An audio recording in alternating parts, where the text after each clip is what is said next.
My dad looked me straight in the eyes on Thanksgiving and said, "We're selling the business. You're getting nothing." I thought he was taking away my inheritance. I was wrong. Someone had already forged my signature, transferred millions using my identity, and prepared a criminal complaint that could send me to prison. And the person behind it all wasn't working alone. If you were in my position, would you fight back or walk away? Tell me in the comments and subscribe, because what I discovered next changed everything. My father waited until everyone had finished eating before he told me I was about to lose everything I had spent 11 years building. It was Thanksgiving night at my parents' house in Yellow Springs, Ohio. The turkey was gone, my mother, Elira, was pouring coffee, and my younger brother, Bram, was arguing about football.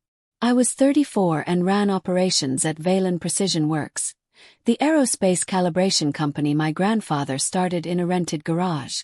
My father, Orson Valen, built it into a serious manufacturer. Bram handled sales.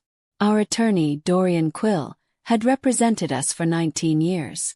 My father stopped touching his coffee. "Sable," he said, "I have an announcement." He slid a black folder across the table. "We're selling the business." I looked at him. Then he looked directly at me. "You're getting nothing." I stared at him. "What did you just say?" "I own 12%. "No, you don't." He opened the folder and pushed a document toward me. My name was printed beneath a signature. It stated that 6 months earlier I had transferred my entire 12% stake. The signature was close enough to mine to be frightening, but it wasn't mine. I never signed this. Dorian adjusted his glasses. "It was properly executed. Don't say that like it makes it true. It was notarized. Then the notarization is false." My father sighed. "Sable, don't turn this into a scene. You just told me I don't own something I've owned for 11 years. Bram leaned back. "Maybe you signed it and forgot." Understood. "Then why did I spend 11 years fixing production delays, renegotiating suppliers, and sleeping on the factory floor during the turbine recall?" "Because you were an employee." My mother looked away. My father pulled out another paper. "Your termination notice. Effective tonight. Your access to the factory is revoked. You're firing me at Thanksgiving. I am protecting the company." He said nothing when I asked, "From me?" I took the notice and walked out. At 10:18 p.m. my phone buzzed. Unknown number. The message said, "You should not be investigating the sale. You should be investigating what was done in your name." There was a photograph attached. It showed a warehouse inventory sheet. 3 expensive calibration systems were listed as missing. The authorization column contained my employee ID. I had never signed those orders. I had never even seen the equipment. Then I noticed the dates. All 3 transactions had happened after midnight. I had been home on every one. The next morning, Friday, I drove to the factory. The security guard stopped me before I reached the main entrance. "Mr. Valen said you're not allowed in." He showed me the order. My father's signature was at the bottom, but the timestamp said 11:46 p.m. Then I saw the visitor log. Dorian Quill. 10:52 p.m. to 12:37 a.m. Why was our attorney here? He said he had business with Mr. Valen. I don't know what business. I left and drove to a diner in Miamisburg and called Merritt Sloan, our former inventory controller. She answered on the 4th ring. "Did you know Dad was selling the company?" I knew he was trying. Trying? That's different from succeeding. You shouldn't be asking me about the sale. Then what should I be asking? Her voice dropped. "What happened to your grandfather's patent files?" "What patents?" "The original calibration designs. The ones that won the first government contracts. I thought they were in the archive. They disappeared last year." "Who reported them missing?" "I did." "What did Dad say?" "He told me they'd been digitized." "And were they?" "No." "Why didn't you tell me?" "Because your father told me Dorian was handling it." I looked out the diner window. Did Dorian have access to the archive? Yes.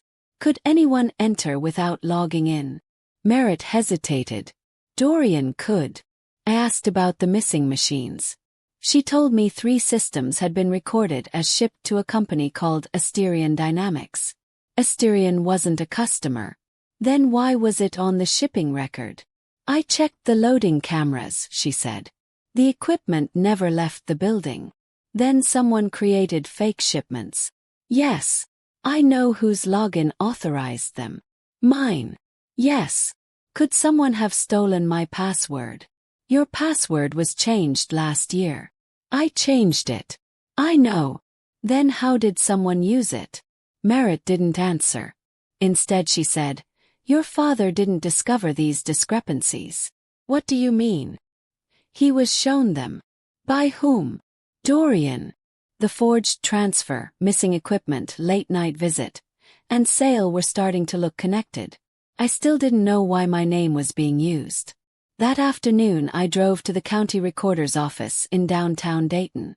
A clerk named Juniper Hale searched my name and found 3 filings. The first was the stock transfer. The second was a corporate financing statement. The third was a personal guarantee for a $4.8 million loan.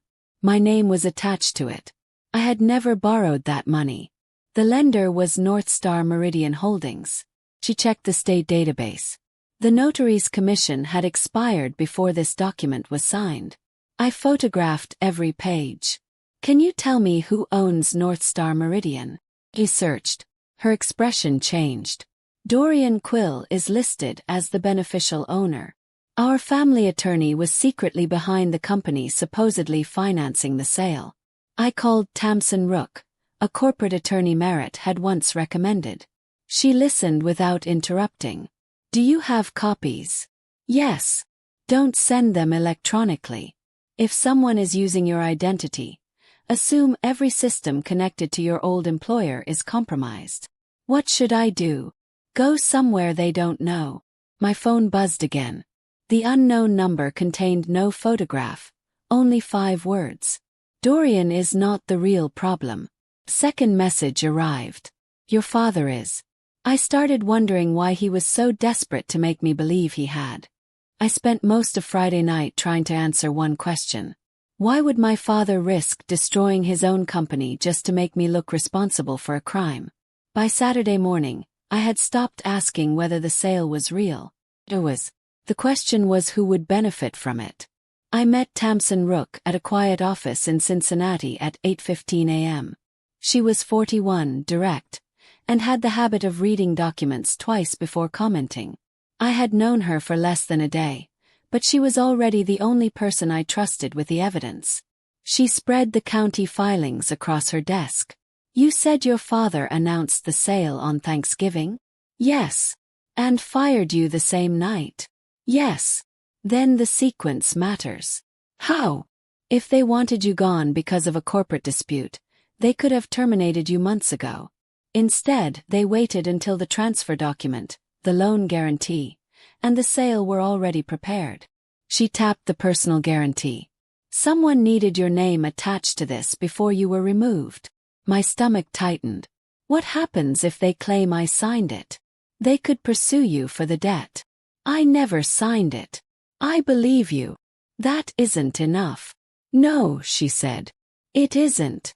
She opened a blank notebook. Then we prove it. For the next 2 hours, we reconstructed my movements. The supposed stock transfer had been signed in May. In May, I had been in Chicago for a supplier audit. The notary claimed I had signed in Dayton. I showed Tamsin my hotel receipt, airline confirmation, and the conference badge I had kept in a drawer. She smiled. That's useful. What about the financing agreement? Same problem. Different date. Check. I had been in Denver. Tamsin leaned back. Who knew your travel schedule? My father. Graham. Our executive assistant. Dorian. She wrote down the names. Who had access to your corporate calendar? Dorian. Who had access to your employee credentials?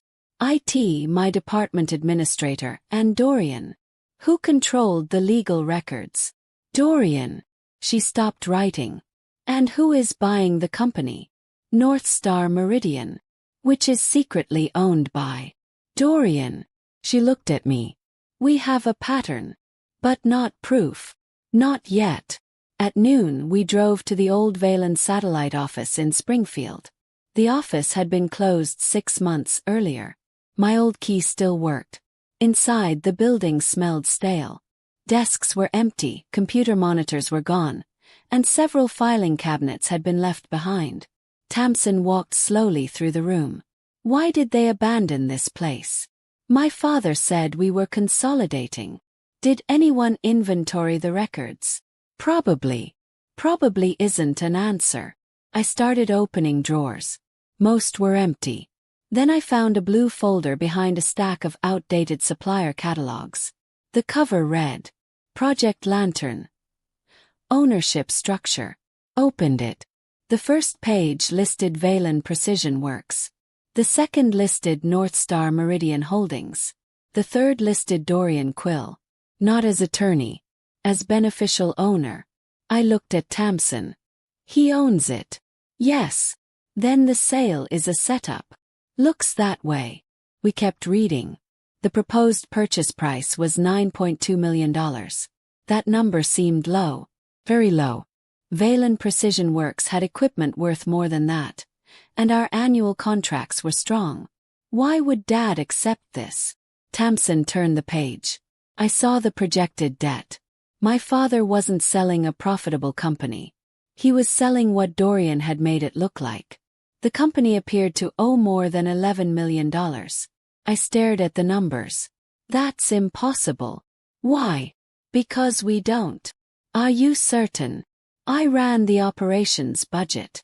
Operations isn't accounting. I pulled out my phone and called my mother. She answered after several rings. Where are you? With Tamsin. Silence. Mom, I need the company's bank statements. Why? Because I think Dad was lied to. She breathed out slowly. Come to your grandfather's house. We drove there that afternoon. The house had been empty since my grandfather died, but my mother still kept the key. She led me into the study. Your father doesn't know I kept these. She opened an old sewing cabinet. Inside were bank statements from the previous year. I read the first page, then the second, then the third. My hands began to shake. Mom! What? The company isn't insolvent. Tamsin took the statements. She read them carefully. Valen Precision Works had $6.7 million in cash reserves. Its outstanding debt was manageable. Its receivables were strong.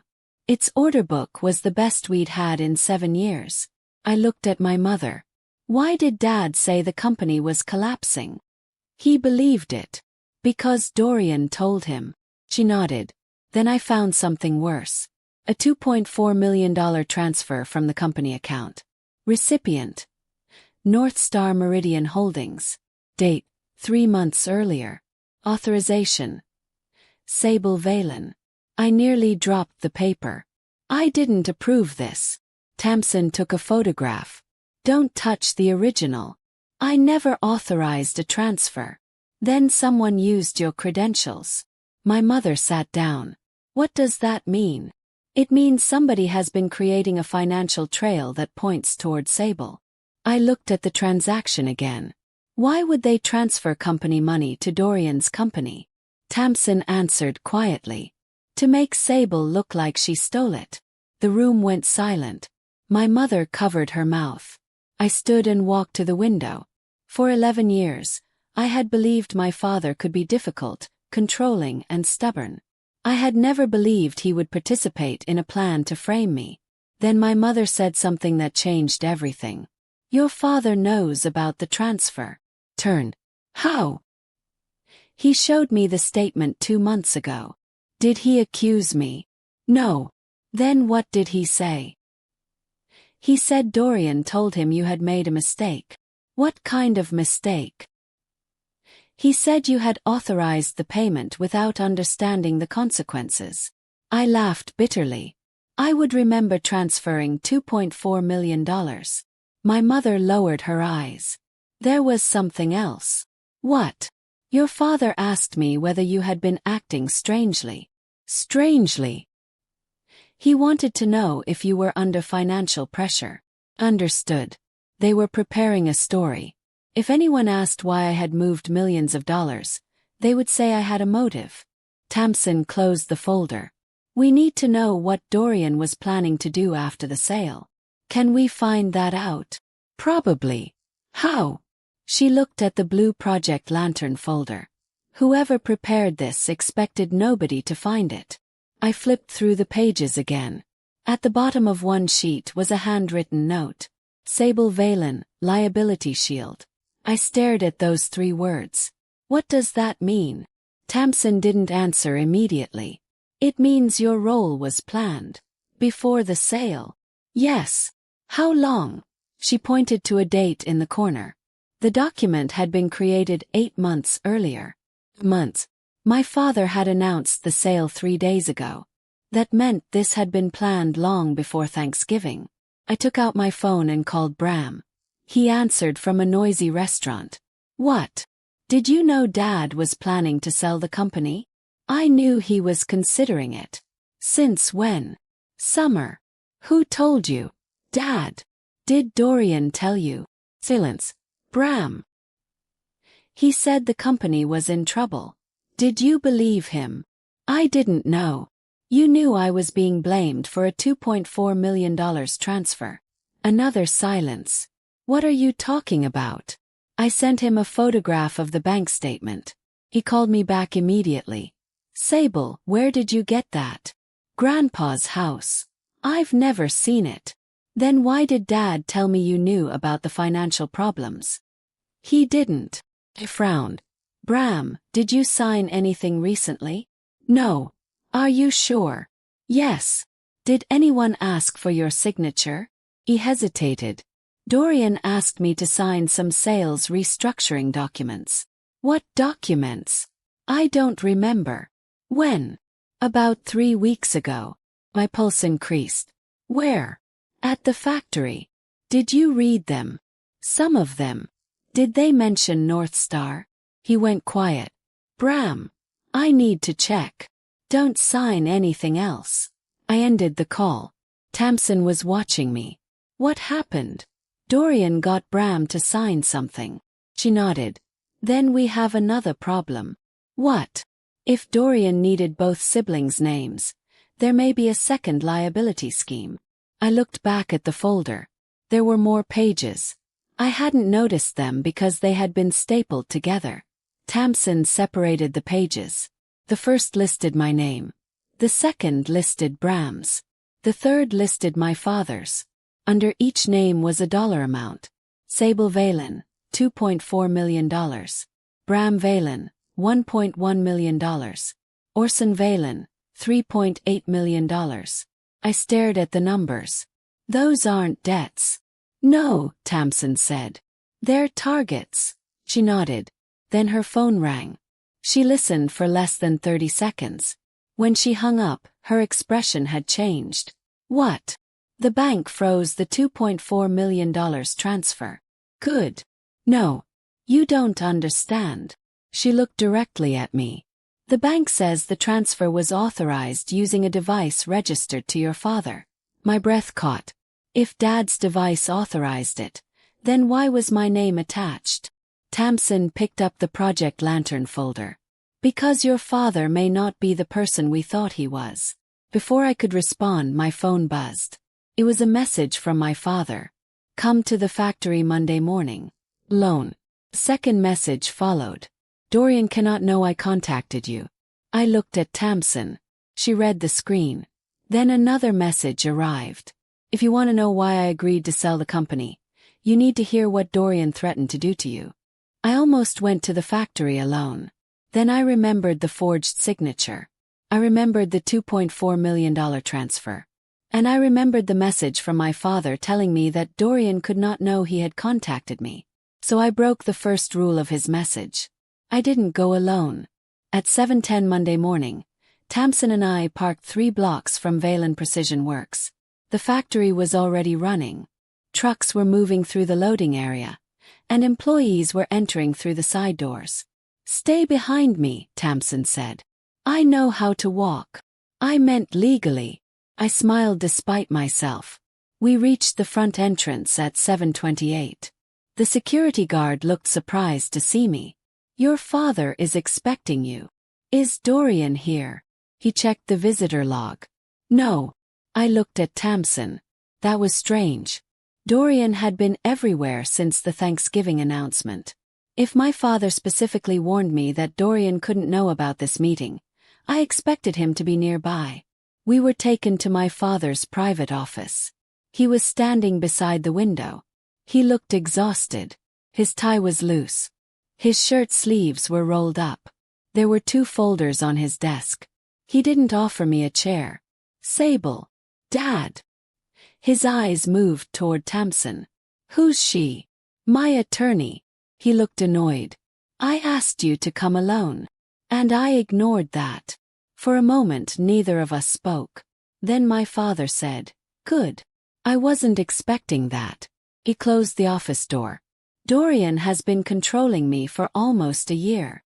I crossed my arms. That's not what you told everyone at Thanksgiving. I know. You told me the company was being sold because you wanted to sell it. I lied. You also told me I owned nothing. I lied about that too. I felt my jaw tighten. Why? He looked at the floor. Because I thought it would keep you alive. Tamsin stepped forward. That's a serious statement. My father looked at her. I know. He opened the first folder. Inside were photographs. My photographs, taken outside my house. My car. My office. My apartment building. Even a photograph of me leaving the grocery store. I stared at them. When were these taken? Over the last 7 months. Who took them? Dorian's investigator. Why? My father hesitated. Because Dorian believed you were going to discover what he was doing. I looked at Tamsin. She examined the photographs. Was Sable ever threatened directly? My father nodded. Not at first. He opened the second folder. Contained copies of emails. The first was from Dorian. If she continues asking questions, the liability strategy will move forward. Another said, Your daughter must remain isolated from the financial records. Another, if she refuses to cooperate, she becomes the only plausible explanation. I read them twice. You knew about this? Yes. You read these emails? Yes. And you still fired me? My father lowered his head. I thought firing you would remove you from the line of fire. It put me directly in it. I know. No, you don't. My voice rose. You took away my job, my access, my ownership, and my reputation in one night. I was trying to make Dorian believe you were out. Out of what? My father finally looked at me. The real company. That sentence changed everything. He explained that Dorian had discovered a confidential government contract Valen Precision Works had been developing. It was a specialized calibration system for military navigation equipment. If the contract was completed, the company could be worth several times more than its current valuation. Dorian had discovered the prototype before the board knew its potential. He wanted the company before the contract was announced, my father said. Why? To acquire the technology cheaply. Tamsin asked. Why not simply make an offer? Because I refused. What changed? Dorian found another way. My father admitted that Dorian had discovered his old tax reporting error. Years earlier, my father had failed to properly report a foreign equipment transaction. He had eventually corrected it. But the records were incomplete. Dorian threatened to report him unless he cooperated. And you agreed to sell. I agreed to negotiate. That's not the same thing. I thought I could stall him. How? My father left me a controlling voting arrangement. I stared at him. What arrangement? My father opened a drawer and removed an old shareholder agreement. The original. Tamsin took it. She read the first page. Then the second. Then she stopped. This is important. I looked over her shoulder. The agreement required unanimous approval from shareholders holding more than 5% before the company could be sold to a related party.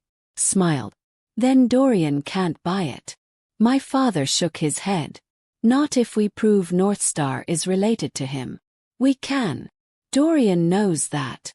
So why did he continue? Because he intended to make the company appear insolvent first. I looked at the bank statements. The fake debt. Yes. The missing equipment. Yes. The $2.4 million transfer. Yes. And my forged signature. My father nodded.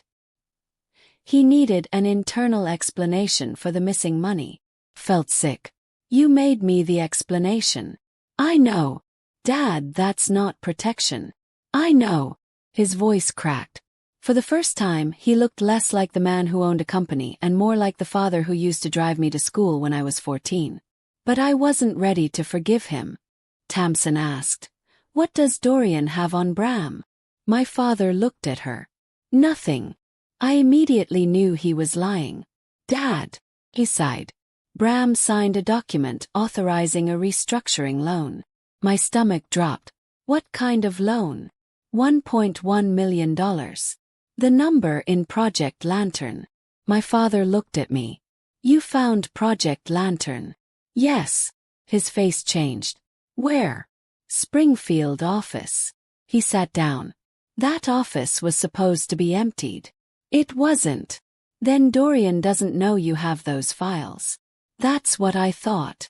My father rubbed his forehead. There's something else. Waited. The $1.1 million loan isn't real either. Tamsin frowned. What? The money never entered the company. Then why does the document exist? To create another liability against Bram. Understood. Dorian wasn't simply preparing to blame me. He was building separate financial claims against every member of my family. My father, Bram, me. He was creating a structure where each of us could be sued after the sale. Tamsin asked, "Why?" My father answered, "Because once the company is transferred, Northstar will claim the previous management committed financial misconduct. And then, they sue us personally." I looked at the settlement figures from Project Lantern. Suddenly they made sense. Dorian planned to buy the company cheaply, then recover millions by suing the people he had framed. He wasn't stealing the business once. He was planning to steal it twice. My father reached for another document. "There is one thing I haven't told you." "What?" "Your grandfather's patents." I stared at him. "What about them?" "They were never lost." My heart started beating faster. "Where are they?" My father opened the folder. Inside was an assignment agreement. The patents had been transferred to another company 18 months earlier. The company was called Lantern Applied Systems. I knew that name. It was the company developing the government contract. Who owns Lantern Applied Systems? My father didn't answer. Tamsin checked the corporate registry on her laptop. Then she looked at me. Northstar Meridian. I stared at my father. Dorian already owns the patents. Yes. And the government contract. Dorian's company submitted the bid. I felt a wave of anger. He stole Grandpa's technology. My father nodded. He used our own company to develop the product, then moved the intellectual property to his holding company. When? Before the sale negotiations. So the company was being sold without its most valuable assets. Yes. That was the biggest twist yet. The sale wasn't about Valen Precision Works. It was about getting control of everything that remained after Dorian had already stripped away the most valuable pieces. Tamsin stood. "We need to secure the patent records immediately." My father nodded. "They're in the factory archive." I looked at him. "Then we're going there now." He stopped me. "No." "Why?" "Because I moved them." "Where?" He hesitated. "Your grandfather's house." My mother had already taken us there. I turned toward the door.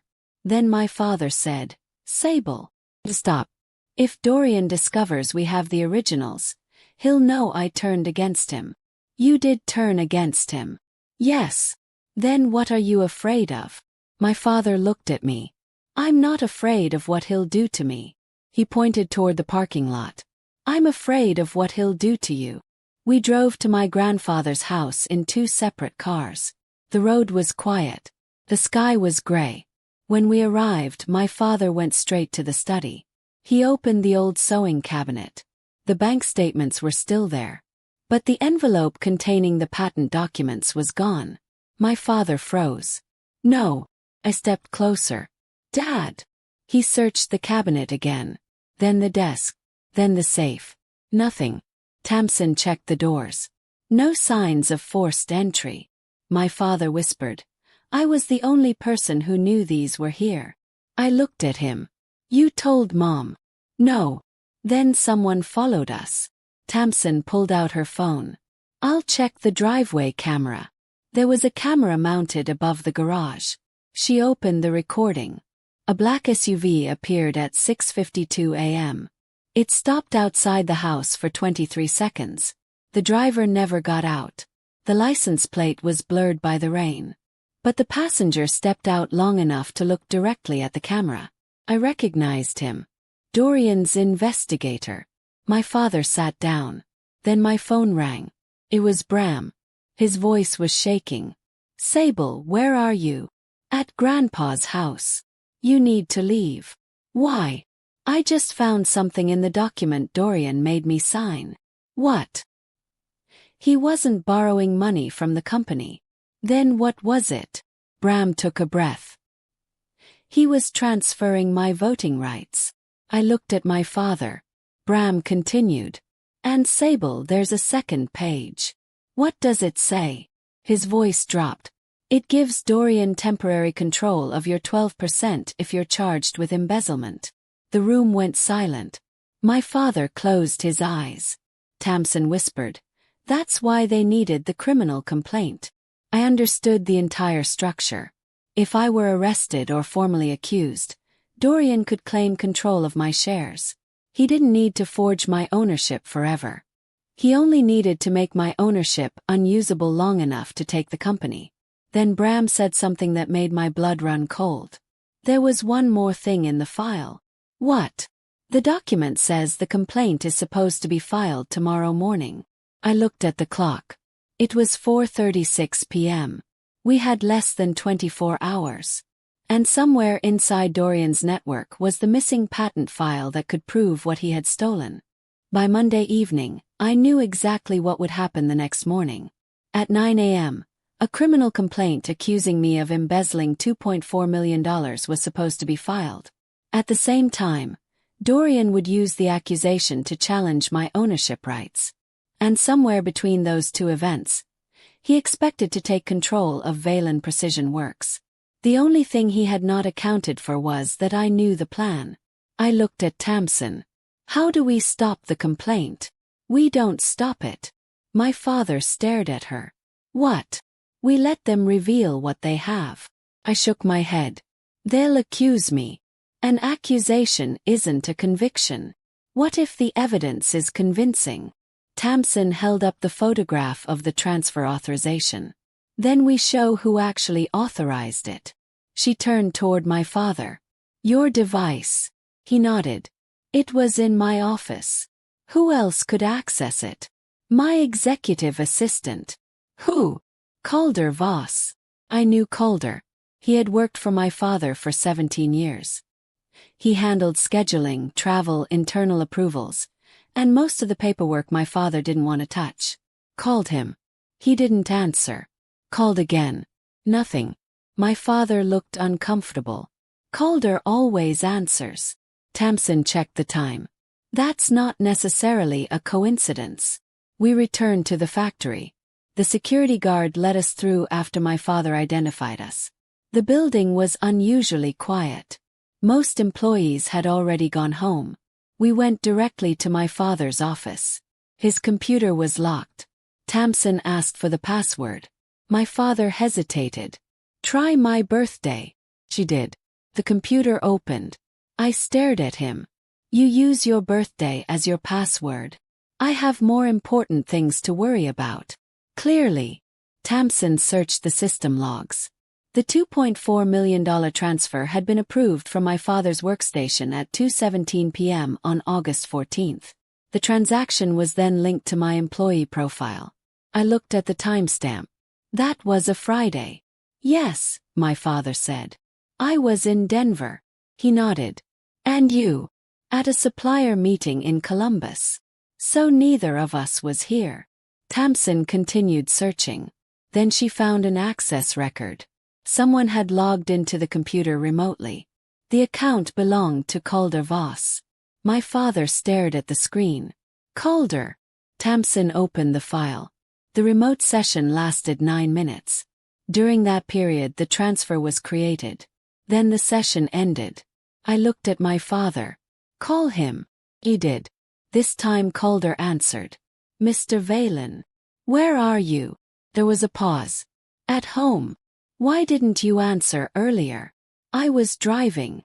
My father looked at me. Come to the factory. Now. Yes. I don't think that's a good idea. My father's expression changed. Why? I've already given Dorian everything he asked for. Nobody spoke. My father said. What did you just say? Calder ended the call. I stared at the phone. That's it. What? My father asked. He knows we're here. Tamsin immediately closed the computer. We leave. We walked through the side corridor. Halfway to the parking lot, I heard a door close behind us. Turned. Nobody was there. Then I saw a shadow move across the glass of the archive room. My father whispered, "Don't." But I was already walking toward it. The archive door was unlocked. Inside, shelves had been disturbed. Boxes were open. Files were scattered across the floor. Tamsin crouched beside a cabinet. This was searched recently. I looked around. What are they looking for? My father answered. The original patent assignment. I walked toward the back shelf. The cabinet had a damaged lock. Inside was an empty folder. On the label was my grandfather's name. Picked it up. There was one sheet of paper underneath. A handwritten note. You were never supposed to find this. I looked at Tamsin.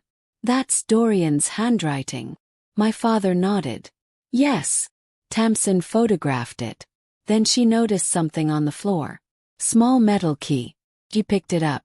What does this open? My father stared at it.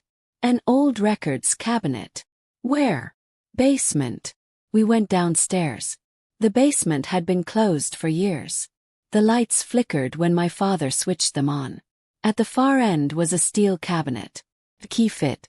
Inside were old corporate records. Most were irrelevant. Then I found a sealed envelope marked with my grandfather's initials. Opened it. Inside was the original patent assignment. But it wasn't the only document. There was a second agreement. And this one changed everything. My grandfather had never transferred ownership of the patents to Valen Precision Works. He had placed them in a family trust. The company only had a license to use them. The trust had 3 beneficiaries. My father, Ram, me. I read the document again. Dorian had not stolen the patents from the company. He had stolen them from the family. And because the trust was separate from Valen Precision Works, the proposed sale could not include them. Tamsin smiled. This is what we needed. No, I said. What? Look at the date. Check. The patent assignment Dorian used was dated 18 months earlier. My grandfather's trust agreement was dated 23 years earlier. And this one was never revoked, I said. Tamsin nodded. Then Dorian's transfer is invalid. My father looked relieved. For the first time in days he smiled.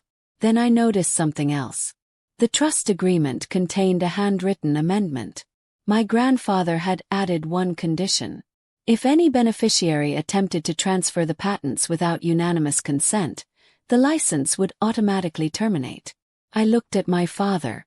Did you know this existed? No. Did Dorian? My father shook his head. Tamsin took a photograph. He probably knew about the patents, but not this clause. That gave us leverage. But we still had a problem. The criminal complaint. At 8:05 p.m. we left the factory. I went home with Tamsin. My father stayed behind. At 10:11 p.m. I received a call from Bram. I found Calder. Where? His apartment. Is he there? No. Then where is he? I don't know. What did you find? His laptop. My stomach tightened. Why do you have his laptop? Because he left it open. Bram, don't touch anything. Too late. Closed my eyes. What did you see? Emails. From Dorian. Yes. Read me one. Bram hesitated. It's from 2 weeks ago. Read it. He did. Calder, make sure Sable's travel records are consistent with the false authorization dates. If necessary, manufacture the appearance that she returned early. Felt cold. They were going to fake my alibis. Yes. Anything else? There are messages about Dad. What do they say? Bram became quiet. Sable, I think Dad was supposed to be arrested too. What? The plan changed. How? I don't know. Heard typing. Then Bram said, wait. What? There is a file called Final Contingency. My heart started beating faster. Open it. I am. Silence. Then Bram said, oh my God. What? It says if the criminal complaint fails, Dorian will release evidence of Dad's old tax issue. I looked at Tamsin. She understood immediately. That was the threat. What else does it say? Yes. Bram continued reading. Dorian expected Dad to cooperate because he believed the tax records would be enough to put him in prison. My father hadn't simply been afraid of losing the company. He had been afraid of losing his freedom. But then Bram stopped. Sable. What? There's another file. What is it called? Thanksgiving. Froze. Open it. I am. He went silent for several seconds. Then his voice changed. This is a recording. Of what? Dad and Dorian. Play it. I heard my father's voice through the phone. You promised you wouldn't involve Sable. Dorian answered. I promised she wouldn't be harmed if she cooperated. You forged her signature. She'll never prove it. What about the loan? She'll be responsible. My father's voice became angry. You said the complaint would be withdrawn. Dorian laughed. After the sale. Dorian, you told me she would walk away. She won't walk away. She'll be removed. I felt my hands go cold. Then my father's voice said something I hadn't expected. What happens to Bram? Dorian answered. If he cooperates, nothing. And if he doesn't, then both your children become liabilities. The recording ended. I stared at Tamsin. That's enough. No, she said. What do you mean? We have evidence of the scheme. We have the invalid patent transfer. We have the false financial documents. But we still don't have the one thing that ties Dorian directly to the $2.4 million transfer. I remembered the remote access log. Calder. Yes. We need him. At 11:43 p.m., another message arrived. This time from an unknown number. Stop looking for Calder. Second message followed. He is already with me. Then a photograph appeared. Calder was sitting in a chair inside what looked like a motel room. His hands were tied. Behind him stood Dorian. The final message appeared beneath the photograph. Bring me the original patent documents tomorrow morning, or Calder takes the blame for everything. I looked at Tamsin. He knows. She nodded. He knows we found the patents. I looked at the clock. The criminal complaint would be filed in less than 9 hours. And now Dorian had a hostage, the evidence we needed, and one final demand. He wanted the original documents. I picked up my coat. Tamsin stopped me. Where are you going? To meet him. You can't. I know. Then why are you getting ready? I looked at the photograph again. Because Dorian thinks the patents are his only weakness. I put the documents into a locked case. He's wrong. I had spent 3 days reacting to his moves. That ended tonight. For the first time, I wasn't going to wait for Dorian to make the next move. I was going to make him make a mistake. I did not take the original patent documents to Dorian. Took copies. The real documents stayed with Tamsin. That was the first decision I made without asking my father what he thought. At 12:18 a.m., I sat across from Tamsin in her office while she reviewed the plan. You understand what you're doing? Yes. You're going to let Dorian believe he has what he wants. Yes. And you're going to let him talk. That is the point. She nodded. Then don't improvise. I won't. She looked at me. You always improvise. I've had a difficult week. She smiled. Fair. We created a second set of documents that looked authentic enough to survive a quick inspection. The copies contained the original trust agreement, but Tamsin inserted a harmless tracking marker into the digital scans. If anyone photographed or uploaded them, we'd know. At 1:04 a.m., I called my father. I know where Dorian wants to meet. Silence. Where? An old motel outside Springfield. My father immediately said, No. I have a plan. You're not going. Dad, he already has Calder. He'll hurt him. Then we need to make sure Dorian believes he's winning. My father went quiet. Finally he said, What do you need from me? That question mattered. For the first time he wasn't telling me what to do. He was asking, Tell the truth tomorrow. About what? Everything. He sighed. I will. Not after the complaint. I understand. And Dad? Yes. If Dorian threatens you with the tax records, don't protect me by lying again. I won't. We ended the call. At 5:30 a.m., Tamsin sent the evidence package to federal investigators, the state attorney general, the bank's fraud division, and the court handling the company's sale. Then we drove to the motel. The building was called the Cedar Vale Motor Lodge. It had 32 rooms and a parking lot filled with old cars. Dorian was waiting in room 14. I entered alone. He was standing beside the window. Calder sat in a chair near the bed. His hands were untied.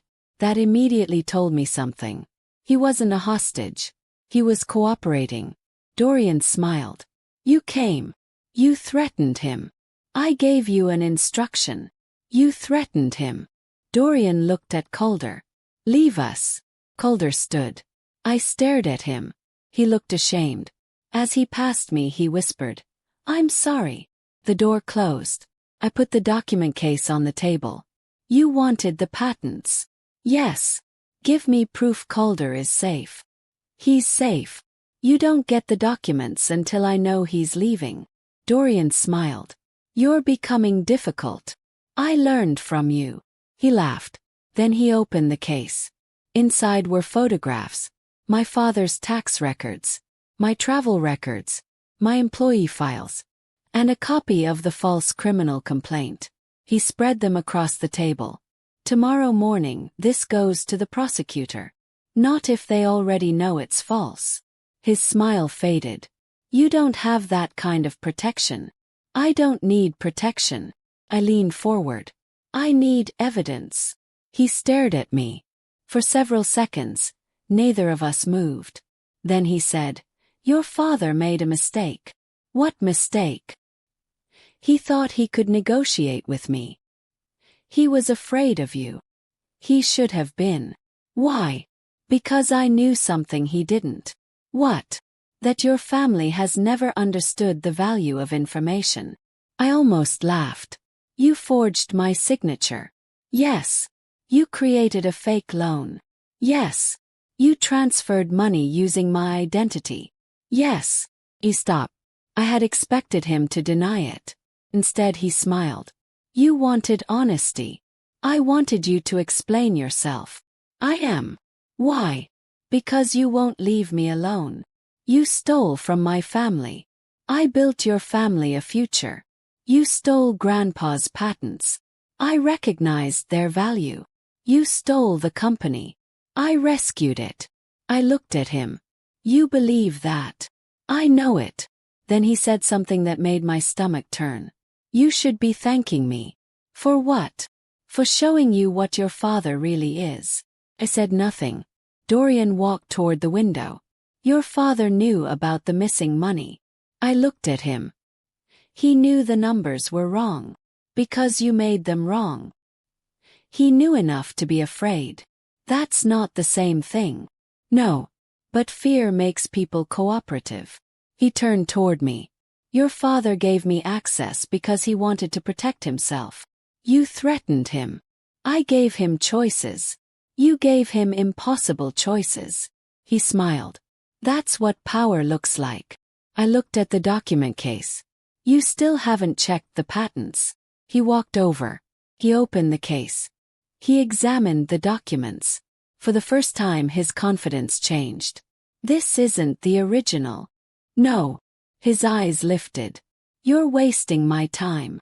You threatened a man, forged financial records, stole intellectual property, and tried to frame me. I think you can afford a little wasted time. He grabbed my wrist. Pulled away. Don't touch me. His expression hardened. You think you have control because you brought copies? No. Then what? I know you have a problem. What problem? You need the original patent assignment. He stared at me. Why? Because your entire acquisition depends on owning the technology. That isn't your concern. It is now. I pointed toward the documents. If the family trust proves your transfer invalid, Lantern Applied Systems has no right to the patents. He said nothing. And if the patent license terminates, the government contract disappears. His jaw tightened. That was the first time I saw fear. But real. Continued. You don't want Valen Precision Works. He said nothing. You want the government contract. His silence confirmed it. You've already moved the patents. You've already prepared the company for sale. You just need the contract to be awarded before anyone realizes who owns the technology. Dorian slowly sat down. You're smarter than your father. I know. You think that's enough. No. Took out my phone. I also know the Federal Procurement Office has been notified. He stood abruptly. You're lying. Check your phone. He did. His face changed. The tracking marker had been triggered. Tamsin knew someone had accessed the copies. Dorian looked at me. You came here to record me. No. Smiled. I came here because you couldn't resist explaining your plan. He stepped closer. You think you're safe. I think you're trapped. Then the door opened. Federal investigators entered. Dorian turned toward them. For several seconds nobody spoke. One investigator said, Dorian Quill, step away from the table. Dorian looked at me. You set me up. No. I shook my head. You set yourself up. He looked at the document case. Then at the investigators. Then toward the door. He tried to move. Two investigators blocked him. Don't. Dorian stopped. But he wasn't finished. He looked at me and smiled. You still don't understand. What? I never needed the original patents. Froze. He reached into his jacket. I already have the government contract. He held up a letter. Awarded to Lantern Applied Systems. The date was yesterday. I looked at Tamsin, who had just entered behind the investigators. Her expression was grim. Dorian smiled. Even if you destroy the acquisition, I still own the contract. Tamsin took the letter. She read it. Then she looked at me. There's a problem. What? She turned the page. The contract contained a clause requiring the contractor to maintain valid intellectual property rights throughout the project. Dorian's smile disappeared. Tamsin continued. And this award was based on representations that Lantern owned the patents. I looked at Dorian. So if the patent transfer is invalid, the contract can be suspended, Tamsin finished. Dorian's face went pale. The investigators took the letter. One of them said, We'll be taking this. Dorian stared at me. You don't know what you're doing. I looked at him. For 3 days you kept telling me that. Then I walked out. Outside the motel, dawn was beginning. It was 6:17 a.m. The criminal complaint was scheduled for 9 o'clock. But by the time we reached Cincinnati, the plan had already collapsed. At 7:03, the bank froze North Star Meridian's remaining accounts. At 7:26, the procurement office suspended the government contract. At 7:41, the state licensing board issued an emergency order against Dorian. At 8:02, the prosecutor received the complete evidence package. At 8:47, the criminal complaint against me was withdrawn. I sat in Tamsin's office watching the notifications arrive. For the first time since Thanksgiving I could breathe. Then my father called. "Sable. What happened?" "They found Calder." "Where?" "At the factory." "Is he hurt?" "No." Closed my eyes. "Good." My father hesitated. "There is something else." "What?" Dorian wasn't the only person involved. I sat upright. "What do you mean?" "We found someone else accessing the financial system." "Who?" My father didn't answer immediately. Then he said a name I had not expected. "Bram." I stared at the phone. "No. I saw the access logs." "He was in Dorian's documents. That doesn't mean he helped him." "I know." "Then why are you saying this?" "Because Bram's account accessed the system the night before Thanksgiving." My stomach dropped. "What did it access?" "The shareholder records." I couldn't speak. My father continued. "And Sable, the forged transfer of your 12% was prepared from Bram's account." The room seemed to go silent. Tamsin looked at my face. "What happened?" she asked. "Put the phone down." My father's final words were still in my head. Bram wasn't just another victim. I looked at Tamsin. "Then we don't know the whole story yet." She nodded. And for the first time, I wondered whether the person who had helped Dorian build the trap had been sitting at my family's Thanksgiving table the entire time. I called Bram before I called anyone else. He answered immediately. "Sable. Dad says your account accessed the shareholder records." Silence. "Bram. I knew this was coming." My stomach tightened. "What did you do?" "I didn't forge your signature." "That wasn't my question." "I know." I sat down. Tamsin watched me from across the office. "Tell me everything." Bram exhaled. "I met Dorian in June." "Why?" "Because Dad told me the company was going to collapse." "That was a lie." "I know that now." "What did Dorian offer you?" Another pause. "He said he could save my position." "By doing what?" "He wanted me to sign restructuring documents." "The $1.1 million loan?" "Yes." "Did you read them?" "Not all of them." "Bram." I was scared. Closed my eyes. "Did you give Dorian access to your account?" "No." "Then how did he use it?" "I gave him my login once." Tamsin immediately leaned forward. "When?" Put the phone on speaker. "June," Bram said. "Why?" "He said he needed to show me financial projections." "You could have opened them yourself." "I know." "Why did you give him your password?" "I trusted him." That answer made me angry. "You trusted the family attorney who was trying to steal the company?" "I didn't know that." "You knew enough to sign documents you didn't understand." "I know." His voice broke. "I know, Sable." For a moment nobody spoke. Then I asked, "Did you authorize the shareholder transfer?" "No." "Did you open the file?" "Yes." "Did you change anything?" "No." "Then what happened?" "I opened the document because Dorian told me Dad needed it reviewed." "What did you see?" "Your name." "Was the signature already there?" "Yes." "Then why didn't you tell me?" Bram was silent. "Bram. I thought you had signed it." I felt my anger rise again. "You thought I voluntarily gave away 12% of the company?" "He said you had been negotiating privately." "And you believed him." "I didn't know what to believe."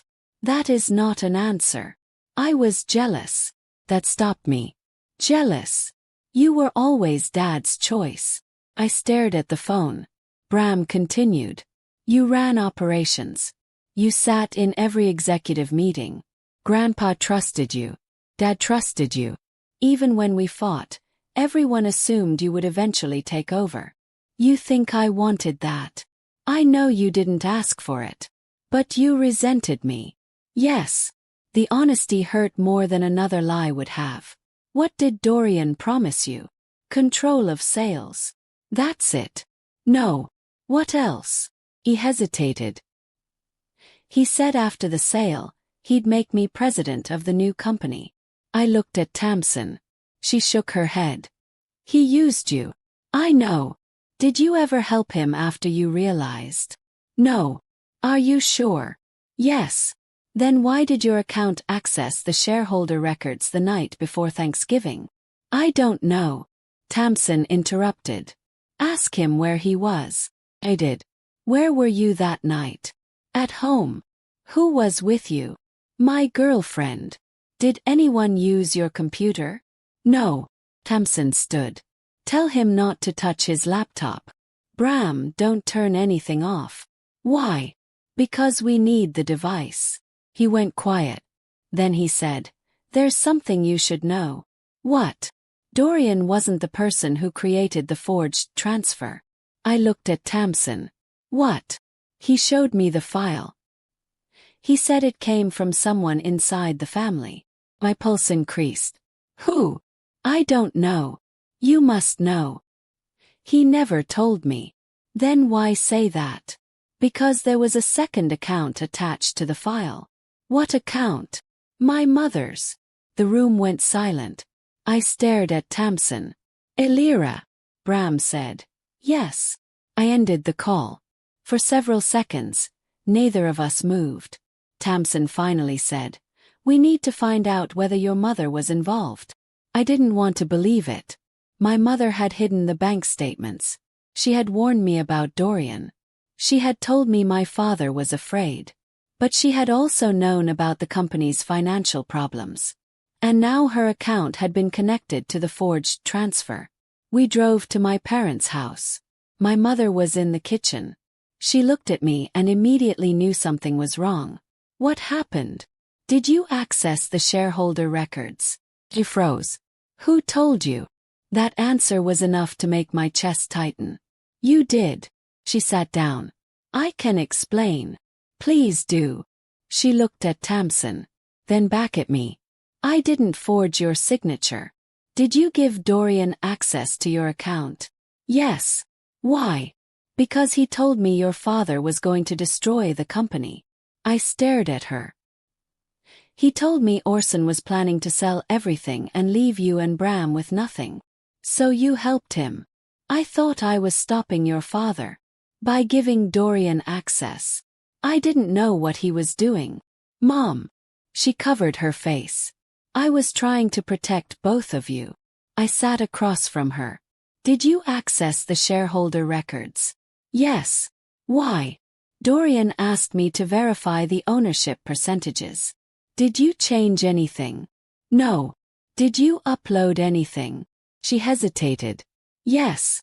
What? A copy of the old shareholder agreement. Why? Dorian said he needed it for evaluation. Tamsin asked. When did you upload it? 3 weeks before Thanksgiving. I looked at my mother. That was the same account used to access the forged transfer. She shook her head. I didn't create that transfer. Tamsin checked the login records. She's telling the truth. My mother looked relieved. How do you know? The access pattern is different. Someone copied her session credentials. Finally understood.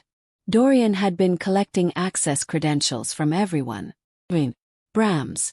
My mother's. My father's. He wasn't relying on one person.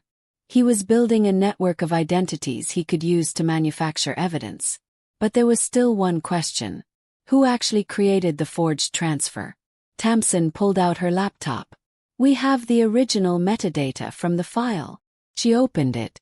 The document had been created on a laptop registered to Valen Precision Works. Not my computer. Not Bram's. Not my mother's. My father's executive assistant. Full of us. I remembered the motel. Calder had admitted giving Dorian everything. But he had also been the person who accessed my father's computer to create the $2.4 million transfer. He wasn't merely helping Dorian. He was the operator. We contacted the investigators. Calder was brought in for questioning that afternoon. He eventually confessed. Dorian had approached him almost a year earlier. He offered him $400,000 and a management position in North Star Meridian. Calder created the fake documents, altered internal records, used stolen credentials, and moved money between accounts. Dorian provided instructions. But Calder revealed one more detail. The plan had started because Dorian discovered my grandfather's patent trust. He wanted the technology. The company was only the vehicle. The forged ownership transfer was designed to remove my voting rights. The fake embezzlement complaint was designed to make that removal appear legitimate. The fake debt was designed to bankrupt the family. And the government contract was the final prize. The entire scheme had been built around one assumption: that my family would turn against each other before we compared evidence. That was the part Dorian got right. For several days, we had blamed one another. My father blamed himself. Bram blamed me. My mother blamed my father.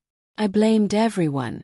Dorian had created the conditions for that distrust, and then used our reactions as proof that his version of events was believable. But once the records were compared, the structure collapsed. 3 months later, Dorian was charged with fraud, conspiracy, and multiple financial offenses. Calder cooperated with investigators and accepted responsibility for his role. The company recovered the $2.4 million. The false loans were cancelled. The patent transfer was declared invalid. The government contract was suspended and later reassigned after a new procurement review. And my 12% ownership was formally restored.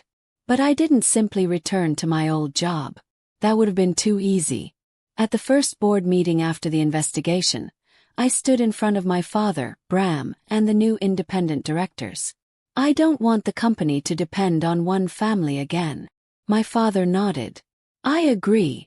We need independent oversight. Yes. Financial audits. Yes. Employee representation. He looked at me. Yes. I became chair of the operating board 6 months later. My father stepped away from daily management.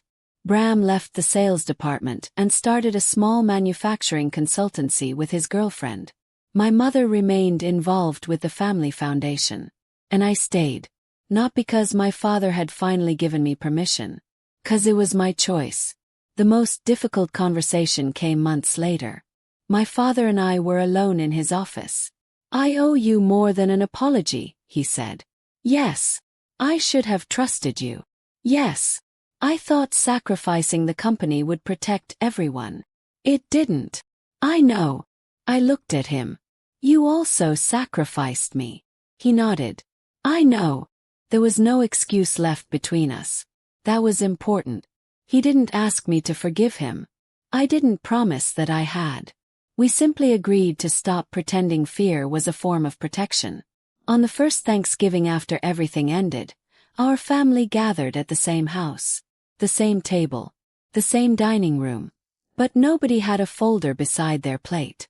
My father stood before dinner. I have an announcement. Everyone laughed nervously. He smiled. Valen Precision Works is not being sold. Bram raised his glass. Thank God. My mother laughed. My father looked at me. And Sable still owns her 12%. I raised my glass. Actually 13. Everyone looked at me. Smiled. The employee ownership plan gave me another one. My father laughed. That sounds like you. It is. Dinner continued. Later that night I stepped outside and looked back through the window. For months, I had believed the story was about losing a business. It wasn't. It was about what happens when people use fear to control other people. My father had nearly surrendered everything because he was afraid of Dorian. Bram had nearly betrayed me because he was afraid of being overlooked. My mother had shared private records because she was afraid my father would destroy the family. Calder sold his loyalty for money because he was afraid of losing his future. And Dorian used every fear he found. He didn't create all our weaknesses. He simply learned how to use them. The final consequence for him was not something I planned. It came from the same records he had created. Every false document contained metadata. Every unauthorized transaction left a timestamp. Every fake signature had a source file. Every threat had a message. Every lie had a digital trail. The evidence he created to destroy us became the evidence used against him. That was his karma. He wasn't defeated because I became more ruthless than him. He was defeated because I stopped playing by his rules. Kept my ownership. Kept my name. The company survived. My family survived. But none of us came out unchanged. And maybe that was the most honest ending possible. My father once told me at Thanksgiving, "We're selling the business. You're getting nothing." He was wrong about both parts. The business wasn't sold. And I didn't get nothing. I got the truth. Got my name back. I got the right to decide what my future looked like. Most importantly, I learned that family loyalty should never require you to surrender evidence, dignity, or your own judgment. If someone ever tells you that you have no choice, check the documents, check the money, check the timestamps, and check who benefits from your fear. Because the person standing beside you at the dinner table may not be the person controlling the story.